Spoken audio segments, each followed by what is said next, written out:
நிகழ்வுகள் சார்பாக நம்முடைய உயர் அதிகாரிகள் மூலமாக, குறிப்பாக நம்முடைய இயக்குனர் தலைமையில் ஒரு என்கொயரி போடுறது நம்ம வழக்கம். அந்த என்கொயரி மூலமாக இமீடியட்டாக அதற்கு காரணமானவர் யார் என்பதை, ஏன்னா எழுத்துப்பூர்வமாக நடந்தது என்ன என்பதை முழுமையாக நாங்கள் தெரிந்து கொண்டு வித்தின் 3 to 4 டேஸ்க்குள்ளார காரணகர்த்தாவாக இருப்பது யாராக இருந்தாலும் எந்த தயவுதாட்சியும் இல்லாமல் அவர் மீது முழுமையான நடவடிக்கை துறை ரீதியாக அது நாங்கள் நடக்க போகிறது. அதனால்தான் இன்றைக்கு எந்த இடத்துல எங்களுடைய பிள்ளைகளுக்கு தவறான கருத்துக்கள் பதியப்பட்டிருக்கின்றதோ அதே இடத்தில் நாங்கள் முற்போக்கு சிந்தனையை கொண்டு நம்முடைய ஒரு தலைமை ஆசிரியராக 30 ஆண்டு காலம் பணியாற்றியவரை கொண்டு நம்முடைய பிள்ளைகளுக்கு எது தேவை என்பதை எடுத்து சொல்கின்ற விதமாக இன்றைக்கு கல்வி மட்டுமே சமத்துவ மலர்ச்சியில் மிகப்பெரிய ஆயுதம் என்கின்ற அந்த கருத்தை நாங்கள் வைத்திருக்கின்றோம். இது ஒரு புறம். தவறுக்கு யாரு காரணமாக இருந்தாலும் சரி, ஏற்கனவே தெரியும் கடந்த காலங்களிலே நடந்த பிரச்சனைகள், குறிப்பாக இந்த ஒரு சில பத்திரிகைகளை வாங்குகிறார்கள் என்கின்ற பிரச்சனை வந்தபோது உடனடியாக அதற்கான துறை ரீதியாக அவங்க ஆக்ஷன் எடுத்தோம். இந்த சிஓ யார் காரணமோ இமீடியட்டாக அதுக்கு ஆக்ஷன் எடுத்தோம்.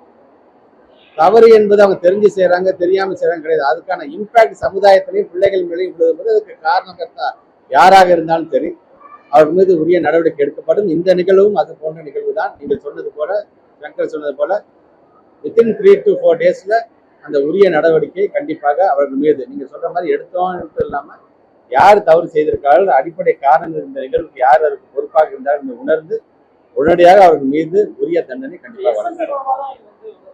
அதான் இப்ப நீங்க சொல்ற மாதிரிதான் இந்த தீவிர விசாரிக்கும் போதுதான் யார் காரணம், புதிதாக கொண்டு உருவாக்கப்பட்ட எஸ்எம்சி மூலமாக காரணமாக, இல்லை இங்க இருக்கின்ற தலைமை ஆசிரியர் மூலமாக காரணமாக, அல்லது எங்களுடைய உயர் அதிகாரியை கவனத்துக்கு கொண்டு சென்றுதான் நாங்கள் செஞ்சோம் அப்படிங்கிற காரணமா என்பதை எழுத்துப்பூர்வமாக பெறப்பட்டு நான் சொன்ன மாதிரி இன்னும் 2 நாள் 3 நாள் பொறுத்துக் கொள்ளுங்கள். அதுக்கான உரிய ஆக்ஷன் கண்டிப்பாக இருக்கும்.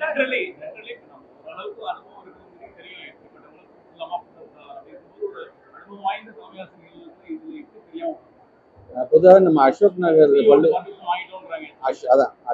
பள்ளிக்கூடத்தை பொறுத்தவரைக்கும் பல முன்னெடுப்புகளை, பல சாதனைகளை, பல வரலாறுகளை பெற்றிருக்கின்ற ஒரு பள்ளிக்கூடம். நானே பல நிகழ்ச்சிக்கு நான் வந்திருக்கேன், நீங்களுமே வந்திருக்கிறீங்க எல்லாருமே. அதையும் தாண்டி இப்படிப்பட்ட ஒரு நிகழ்வு நடைபெற்றிருக்கிறது என்பது வேதனைக்குரியது என்பதை சொல்வதை காட்டிலும் இது கண்டிக்கக்கூடியதாக, கண்டனத்திற்குரியதாகத்தான் ஒரு அமைச்சராக நான் என்னுடைய கருத்தை பதிவு செய்கின்றேன். இது தவறு யார் செய்தாலும் சரி அதுக்கு உரிய நடவடிக்கை கண்டிப்பாக எடுக்கப்படும். ஏற்கனவே பல நேரங்கள் நம்ம சர்க்குலர் கொடுத்ததாக சரி, ஒவ்வொரு மாசம் நடக்கின்ற சிஓஸ் மீட்டிங்லையும் வலியுறுத்தி ஒரு சர்க்குலரை நீங்க இஷ்யூ பண்ணுவதாக இருந்தாலும் சரி, ஓரலாக இன்ஸ்ட்ரக்ஷன் கொடுப்பதாக இருந்தாலும் சரி, இப்படியெல்லாம் இதெல்லாம் மனதில் வைத்துக் கொண்டுதான் கொடுக்க நம்ம இவ்வளவும் சொல்லியிருக்கோம். நாங்க அதையும் மீறி இது மாதிரியாக நடக்கும் பொழுது நீங்க சொன்ன மாதிரி இது எங்களுடைய உயரதிகாரிகளை கவனத்தை கொண்டு சென்று செய்தார்களா, இல்லது அவர்களாகவே தங்களாகவே இந்த முடிவை எடுத்து செய்தார்கள் என்ற உரிய விசாரணை மேற்கொண்டு அதற்கு காரணமாக இருக்கின்ற அதிகாரிகள் யாராக இருந்தாலும் அவர் மீது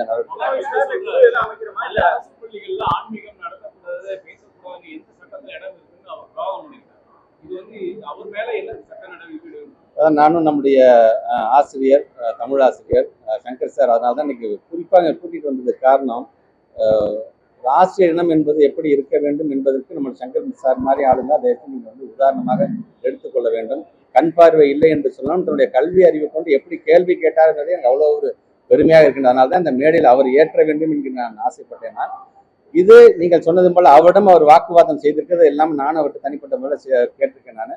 பட் அவர் அது சார்ந்து அதுக்கான கம்ப்ளைண்ட் கொடுத்தது அவருடைய விஷயம், அது அவருடைய இஷ்டம் என்று சொன்னாலும் எங்களை பொறுத்த வரைக்கும் அந்த காணொலியின் மூலமாக பார்த்ததை வைத்துக் கொண்டு கண்டிப்பாக அவர் மீது, அந்த மகாவிஷ்ணு என்று சொல்லக்கூடிய அந்த நபர் மீது கண்டிப்பாக உரிய நடவடிக்கை எடுக்க வேண்டும் என்பதுதான் துறை அமைச்சர். ஏன்னா இது ஏன் ப்ரொமிசஸ், ஏன் ஏரியாவுக்கு நீ வந்து நீ பேசிட்டு போயிருக்கிறீங்க, என்னோட ஆசிரியரை வந்து நீ வந்து அவமானப்படுத்திட்டு போயிருக்கிறார். அதனால ஒண்ணு நான் அவ்வளவு சீக்கிரம் நான் சும்மா விட மாட்டேன் என்பதை இந்த நேரத்தில் அடுத்த திட்டமா தெரிவிக்கிறேன். பாதகம் செய்பவரை கண்டால் நாம் பயங்கொள்ளலாகாது பாப்பா, மோதி மிதித்து விடு பாப்பா, அவர் முகத்தில் உமிழ்ந்து விடு பாப்பா.